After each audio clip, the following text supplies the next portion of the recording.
Good evening and welcome to करण बनाए करोड़पति। ये एक ऐसा शो है जहां मैं करण जौहर आपसे पूछूंगा सिर्फ 20 सवाल और आप घर ले जाएंगे 1 करोड़। हमारे शो में हार जीत तो होती रहती है, कभी खुशी कभी गम, यू नो। तो चलिए देखते हैं कि आज के हमारे पहले कंटेस्टेंट क्या कमाल दिखाते हैं। Let's see if he lives up to his name and gives us some rocking action tonight. Let me tell you, इनका नाम सुनते ही आप चौंकने वाले हैं। प्लीज वेलकम मुंबई से the one and only, none other than Akshay Kumar.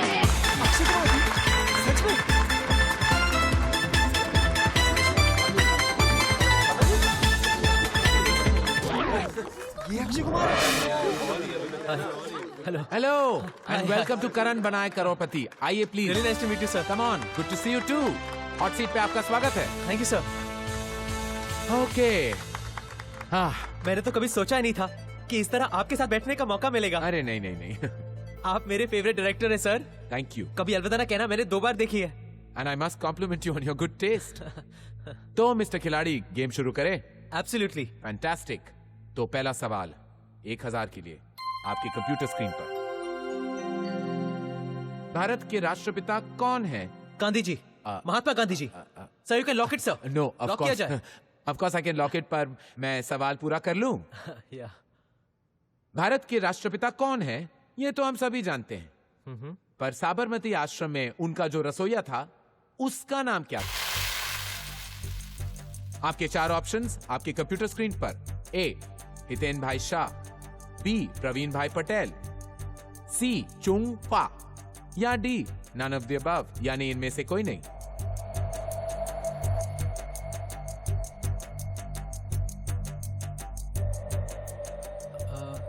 Sir ये सवाल 1000 रुपए के लिए है ना? जी बिल्कुल। क्यों? नहीं, बस मुझे लगा कहीं गलती से आखिरी सवाल पहले तो नहीं पूछ लिया। बड़ा अच्छा सेंस ऑफ ह्यूमर है आपका, पर सवाल तो यही है। मैं लाइफलाइन यूज करना चाहूंगा sir. I knew it. Show.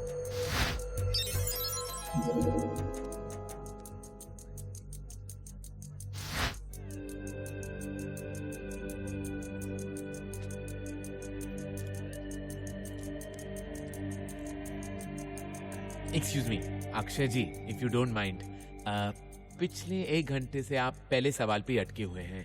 सारी लाइफलाइंस भी यूज कर ली आपने। भगवान के लिए आप एक ऑप्शन लॉक कर लीजिए प्लीज प्लीज।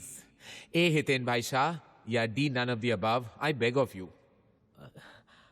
ठीक है, A, Hiten bhai Shah. Thank God. Computer ji जल्दी ए, हितेन भाई शाह को इमीडिएटली लॉक कर दीजिए आप।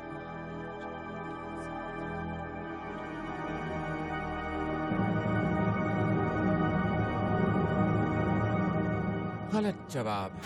सही जवाब है D, none of the above. आपको जानना चाहिए था अक्षय जी कि गांधी जी अपने सारे काम खुद क्या करते थे।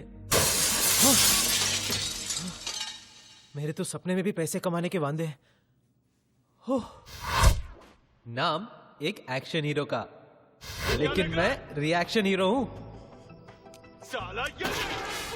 अंडरवर्ल्ड का तो मुझे पैदाइशी अट्रैक्शन है। मैं खुद तो हूँ फट्टू नंबर 1, लेकिन कॉलेज के टाइम से ही भाई लोगों के साथ उठना बैठना, फुकट का शाइनिंग करना और उनकी खबरें जमा करना मेरा पैशन था।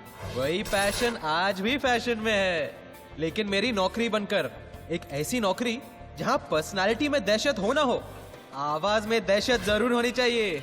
और इस तरह एनकाउंटर स्पेशलिस्ट चावले ने चिकना अयूब को बीच सड़क पे गोलियों से भून दिया, और ये मुमकिन हुआ आप जैसे सतर्क दर्शकों की वजह से। So remember, together we can and we will make a difference. इसीलिए कहता हूँ, अगर चैन से सोना है तो जाग जाइए। मैं हूँ अक्षय कुमार और आप देख रहे हैं खलबली। ओके। अरे यार, अभी तू जरा साइड में आना, तेरे से अर्जेंट बात करनी है। आजा। अरे यार, वो मेरे पैसे का कुछ जुगाड़ हुआ क्या? डिफिकल्ट है यार, अमाउंट बड़ा है ना, सामने वाला गारंटी मांग रहा है। वैसे तुझे इतने पैसों की जरूरत? रवि, इट्स पर्सनल यार। कूल। अंडरवर्ल्ड ने मुझे नौकरी नहीं, छोकरी भी दी है। इस क्राइम रिपोर्टर को प्यार भी हुआ तो एक डॉन की बहन से, और इसीलिए आज मुझे पैसों की फटे तक जरूरत है। वैसे किसे नहीं होती, मेरे एक दोस्त को भी है। I called him the dude.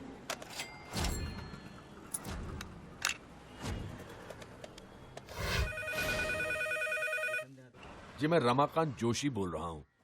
प्रकाश भाई फिर वही है। रहने दो ना यार, पागल है बुड्ढा, जाने दो। हाँ बोलो।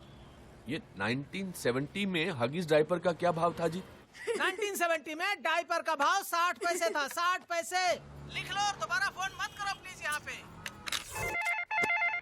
जी 1978 में चौथी क्लास के बाल भारती किताब का भाव क्या था? यही ना, 3 रुपए 40 पैसे था। 340 लिख ले और फोन करके जान करना बंद कर दे। हेलो जी मैं रमाकांत जोशी बोल रहा हूँ। ये 1998 में बारात वाली घोड़ी का क्या भाव था? अरे बाबा 3000 था, 3000। घास मिला के ना? हाँ हाँ, घास के साथ। और इसी के साथ retired accountant mister Ramakant Joshi alias dude ने अपने जीवन का सबसे बड़ा अकाउंट क्लोज कर दिया। लेकिन ये इतने डिटेल में किस चीज का अकाउंट लिखा है आपने? देखिए शिवड़े साहब, मेरे बेटे के पैदा होने से लेकर उसकी शादी तक जो भी पैसा मैंने उस पर खर्च किया है, उसका सारा हिसाब किताब इस फाइल में है।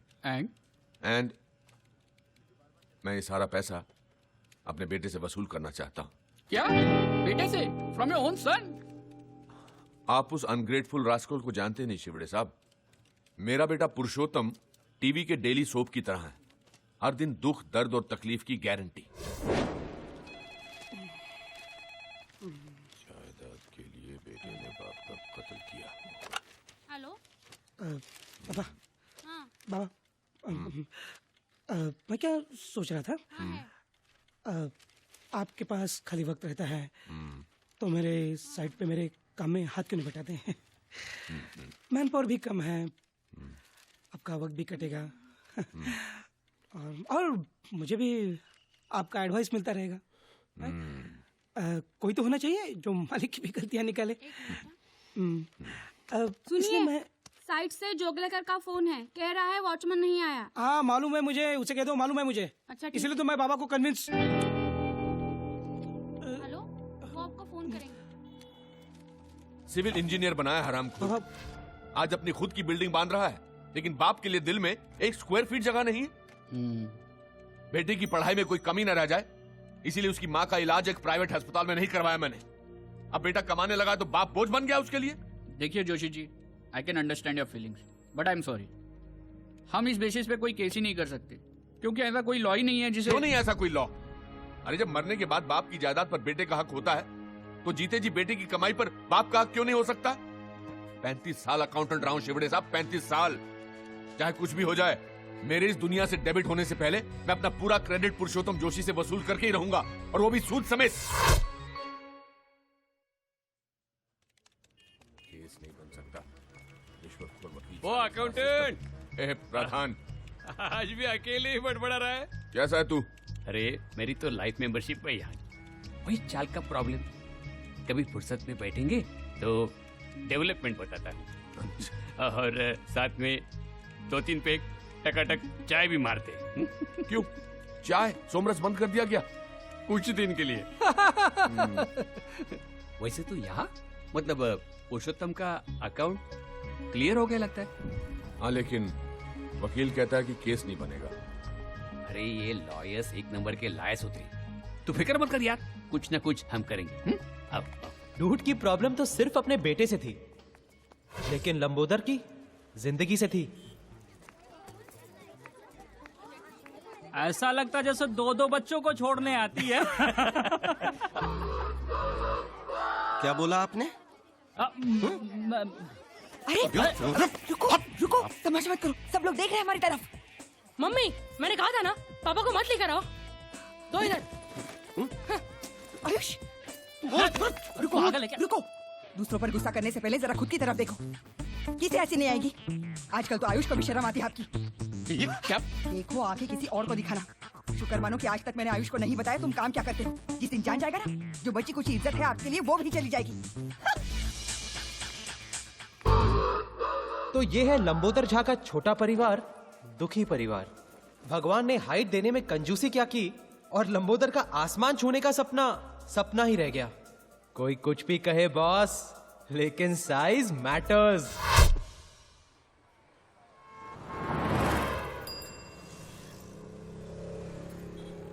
हेलो, यू सब ठीक है ना? कैसे हो भाई? क्या कहा तुमने? अरे नहीं, वो बस यूं ही आप रोज की तरह लाइन में खड़े होते हैं, इसलिए मैंने आपको हाय कह तो दिया। इतने सारे लोग लाइन में खड़े हैं, इनको क्यों नहीं स्माइल किया, क्यों नहीं हाई किया? नहीं बस अरे क्या कर रहे हैं आप? अपने कम कद के फ्रस्ट्रेशन ने लंबोदर को कुछ ज्यादा ही अग्रेसिव बना दिया, और स्पेशली लंबे लोगों को देखकर तो उसका दिमाग कुछ ज्यादा ही खराब हो जाता। लेकिन लंबोदर की लड़ाई सिर्फ ऊंचे कद वालों से ही नहीं थी, अपनी किस्मत से भी थी। देखिए मिस्टर झा जी मैंने आपकी कुंडली देखी है। हाँ। बाकी तो सब ठीक है, लेकिन अगर आपको आपके जीवन में कुछ परिवर्तन लाना है जी तो आपको आपके सरनेम का अंत में अक्षर जोड़ना होगा। जी झा के बाद हाँ झा के बाद हाँ, जिंदगी को जीना हम लोगों ने यही सीखा। हमारा आर्ट ऑफ लिविंग का क्लास मतलब दारू का खंबा और 3 ग्लास। जिंदगी जीने का इससे सही तरीका और क्या हो सकता है? ये ले भाई, कभी तो हाथ धोया कर। माँ बाप ने इतना भी नहीं सिखाया? सिखाया ना कि बेटा लंबोदर हाथ पे सुसु नहीं करनी चाहिए। अरे फुल पैक किया डूड, फुल पैक किया। हाथ नहीं धोया तो तुम्हारे हाथ नहीं, अरे! तो कहने लगा कि आपको आपके सरनेम के अंत में अक्षर जोड़ना चाहिए। क्या? जाके बाद जाके बाद तो लंबोदर, अगर तेरा नाम फाइनल हो गया है तो नए नाम से बुलाए। ए, जोक था यार। वो कहते हैं ना, क्या करेगा पांडु जब किस्मत ही है। खराब खराब। साला किस्मत बदलने के लिए इज्जत गंवानी पड़ेगी। वो गायत्री भी बार बार धमकाती रहती है कि बेटे को बता देगी मैं क्या काम करता हूँ। इस औरत से शादी करके क्या ना, रक्की, तुम ये गलती रिपीट मत करना। एक ऐसी औरत ढूंढ जो तुझसे प्यार करे, एक ऐसी औरत जो तेरी सेवा करे, और एक ऐसी औरत जो तेरे लिए खुद कमा कर लाए। हाँ डूड, बस इतना ख्याल रखना पड़ेगा कि ये तीनों औरतें कभी आपस में ना मिले। अच्छा था। वो कुछ पैसे वैसे का जुगाड़ हो जाए तो ये नौकरी वोकरी छोड़ के बिजनेस शुरू करूंगा। अपनी भी वही स्टोरी है ब्रदर, नोट चाहिए नोट। जिस दिन जुगाड़ हो गया ना, नेक्स्ट डे प्रिया के साथ टेक ऑफ। डूड बहुत लाउड हो रहा है। हाँ? ये लाउड है? ये लाउड नहीं है। लाउड जानता है क्या है? लेटेस्ट। मेरे बेटे ने मुझे चौकीदार की नौकरी ऑफर की है। ये लाउड है साला, ये लाउड है। डूड, ये पुरुषोत्तम का नाटक आजकल बहुत बढ़ गया है। एक चाबुक आइडिया आ रहा है मेरे दिमाग में। एक दिन ना मजबूत बजाते हैं उसकी। एक दिन क्यों, कल ही कान के नीचे देता हूँ। बहुत दिन हो गए वैसे यहाँ साफ किए हुए। कान के नीचे तू लंबोदर, तू, मुझे नहीं लगता तेरा हाथ उसके कान तक पहुंचेगा। अच्छा था दोस्तों, अच्छा था। बट सीरियसली डूड, इस पुरुषोत्तम का कुछ ना कुछ तो करना पड़ेगा। ए, जाके बात, वो बॉटल देना उधर से। ये भी अच्छा था, अच्छा था।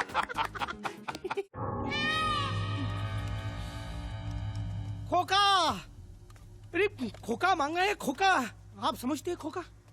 1 करोड़।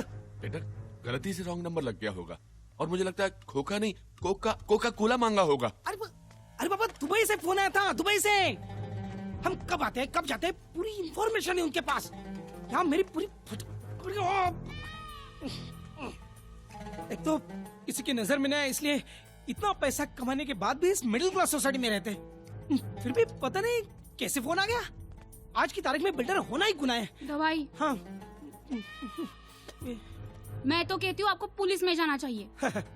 वाह, वो कंजूस रसिक लाल ने भी यही गलती की थी। आज स्वर्गलोक कंस्ट्रक्शन का मालिक खुद स्वर्ग में सेटल है। मैं कुछ साल धरती पे ही रहना चाहता हूँ। कुछ न कुछ करके ये 1 करोड़ मैनेज करना ही पड़ेगा। कह रहा था वापिस फोन करेगा।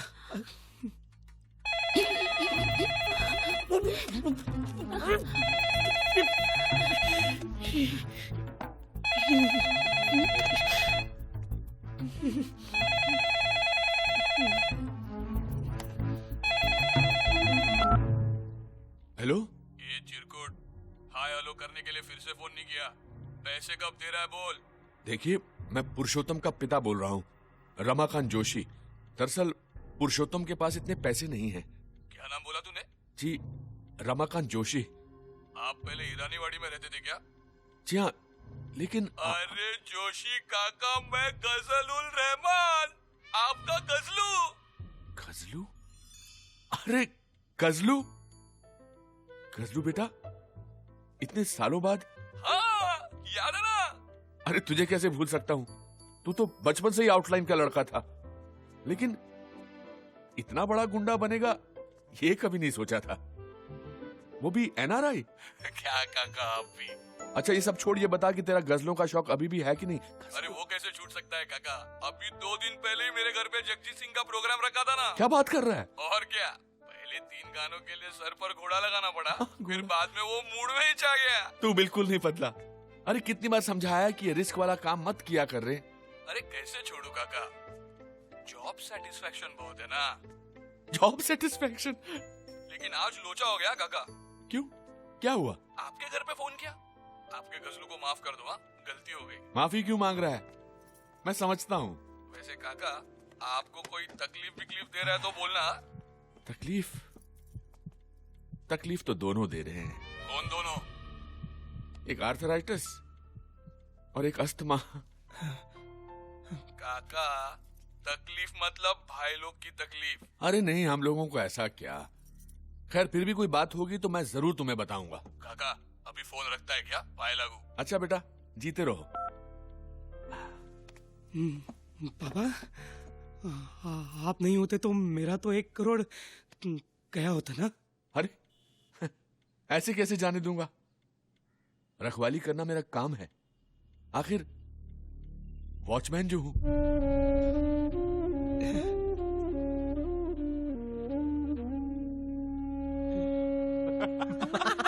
अरे मैं कह रहा हूं ना, पुरुषोत्तम की शक्ल देखने लायक थी, एकदम कोडेक्ट मोमेंट। तो बोला बाबा आज के बाद मांग कर सिगरेट नहीं पिएंगे। ऑसम डूड, एकदम हाई फाई। तूने भी क्या आवाज निकाल कर बात किया? फुल विकेट गई होगी ना पुरुषोत्तम की। अरे बिल्कुल, मैंने तो इतना डरा वो उसे सुहागरात वाले दिन भी नहीं देखा था। लेकिन काका, तेरा बेटा तो तेरे से भी ज्यादा डरपोक निकला। अरे मैं तो 2 बार सोचता, वो तो एक पांव पर खड़ा हो गया 1 करोड़ रुपया देने के लिए। यार तैयार हो गया? हाँ। क्या टेप लगा रहा है? नहीं सच कह रहा हूँ, बोला कि पुलिस के पास भी नहीं जाऊंगा। तुम देखते ना बात करते उसे। काका 1 मिनट, वो 1 करोड़ देने को तैयार है, पुलिस के पास भी नहीं जाएगा। काका की फाइल में भी तो पुरुषोत्तम का हिसाब किताब कुछ 1 करोड़ ही बनता है ना। तो क्यों नहीं, मतलब हेलो ब्रदर, क्यों नहीं हम। सीन लाउड हो रहा है हाँ? फोन करके बजाई ना उसकी। डूड सिगरेट का पैकेट जेब में लेकर शाइनिंग कर रहा है ना, तो बस इस आइडिया को ना इधर ही धन्यवाद करो। क्या तुम लोग एक्चुअली एक्सटॉर्शन के बारे में सोच रहे हो? अरे एक्सटॉर्शन नहीं यार, इन्वेस्टमेंट है जो मेरे बेटे पर मैंने की है। तो डूड एक्सेप्ट करो कि कभी कभी इन्वेस्टमेंट्स डूबती भी है। अरे इतना अच्छा मौका मिल रहा है पैसा कमाने का, तू जो है। देखो भाई, अगर मेरी शादी प्रिया के साथ नहीं हुई ना, तो मेरी जिंदगी भी तेरी तरह झाँ के बाट हो जाएगी। पैसे की जरूरत मुझे भी है, लेकिन इस तरह धमका के पैसे निकालने वाले हम कोई क्रिमिनल थोड़ी ना है। ठीक कह रहा है, बिल्कुल ठीक कह रहा है। अरे ठीक कह रहा है ना, जिंदगी भर की कमाई हुई इज्जत जाने से बेहतर है कि अपनी कमाई चले जाए। और वैसे भी पुरुषोत्तम का डरा हुआ चेहरा देखकर मेरा 1 करोड़ रुपया वसूल हो गया। वैसे डूड, नाम माइंड ब्लोइंग था ना, गजल उल रहमान। माइंड ब्लोइंग कहाँ से मिला? बांग्लादेश के किसी क्रिकेटर का नाम क्या है। बात कर रहा? वैसे उसका नाम फजल है। अब इसने इफेक्ट के लिए गजल कर डाला। ये तो भाई फिर क्या हुआ? फिर क्या, हाँ उसी मैटर की वजह से भाई को जेल हो गया। अच्छा, जेल के अंदर भाई के पास सब कुछ, फ्रिज, माइक्रोवेव, टीवी, और उसी टीवी ने भाई की जिंदगी बदल दी। दत्तू भाई आस्था चैनल देखते थे? नहीं बे, बालाजी के सीरियल देखते थे। क्या बात कर रहे हो भाई, जो मतलब मेरी बेबी देखती है कहानियाँ क्यों की? हाँ, 4 साल भाई के पास जेल में कोई काम तो था नहीं, बस टीवी और भाई। बस उसी दिन से बालाजी के सीरियल की लत लग गई भाई को। यार रिपीट टेलीकास्ट भी नहीं छोड़ते थे। अच्छा? अच्छा क्या, जेल से निकलने के बाद तो और मामला बिगड़ गया। और भी बिगड़ गया? हाँ, दुबई के भाई लोगों को आदत नहीं होती है जैसे कि फिल्म स्टार को बुला के पार्टी शार्टी करना। वैसे ही अपने दत्तू भाई को टेलीविजन स्टार बुला के पार्टी करने का गजब का शौक चढ़ गया यार। भाई टीवी स्टार आते हैं? आते हैं, अबे सर झुका के आते हैं। अरे उनमें से तो कई स्ट्रगलरों को तो दत्तू भाई ने कोट पहना के बालाजी के सीरियल का स्टार बना दिया। अरे तभी तो अपनी दुनिया के लोग दत्तू भाई को दत्तू सैटेलाइट के नाम से जानते हैं। पागल और क्या। सुन तू नया इसलिए सब कुछ बता रहा हूँ। समझ रहा है मेरे केबल के कलंक।